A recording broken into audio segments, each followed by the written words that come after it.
বাংলাদেশের ছাত্র জনতার গণ-অভ্যুত্থানে ব্যাপক প্রাণহানি ও হতাহতের সঙ্গে জড়িত ব্যক্তিদের জবাবদিহিতার মুখোমুখি দেখতে চায় জাতিসংঘ।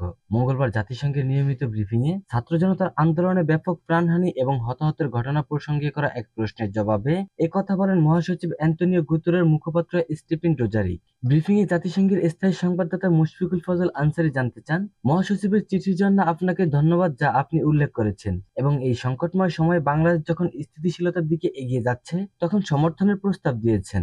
মহাসচিব কি স্বৈরশাসক হাসিনার নির্দেশে সরাসরি গুলিতে 819 জনের মৃত্যু এবং 25,000 জনের আহতের জন্য দায়ীদের বিচারের দাবি করেছেন কিনা তিনি প্রশ্ন রাখেন। জবাবে ডুজারিক বলেন, হ্যাঁ, আমরা এই বিশেষ সংকটের শুরু থেকেই জবাবদিহিতার কথা বলে আসছি। সহিংসতা, প্রাণহানি এবং মানবিক ও রাজনৈতিক অধিকার লঙ্ঘনের জন্য দায়বদ্ধতা থাকা দরকার। ব্রিফিংয়ে প্রশ্নোত্তর পর্ব শুরুর আগেই বাংলাদেশ প্রসঙ্গে দেওয়া এক বিবৃতিতে মুখপাত্র ডুজারিক বলেন, আমি মহাসচিব কর্তৃক প্রেরিত একটি চিঠি সম্পর্কে কিছু প্রশ্ন পেয়েছি। আমি আপনাদের বলতে পারি যে মহাসচিব গুতেরো গণপ্রজাতন্ত্রী বাংলাদেশের অন্তর্বর্তী সরকারের নতুন প্রধান উপদেষ্টা মোহাম্মদ ইউনূসকে একটি অভিনন্দন পত্র লিখেছেন। চিঠিতে মহাসচিব বাংলাদেশের শান্তিপূর্ণ ও সংসদ নির্বাচন আয়োজনের প্রচেষ্টাকে স্বাগত জানিয়েছেন। মহাসচিব বলছেন যে এটি তার আশা জনাব ইউনূসের সরকার একটি অন্তর্বর্তীমূলক পন্থা গ্রহণ করবে, যার মধ্যে তরুণদের পাশাপাশি মহিলাদের, সংখ্যালঘু এবং আদিবাসী সম্প্রদায়ের বিষয়টিও বিবেচনা করা হবে।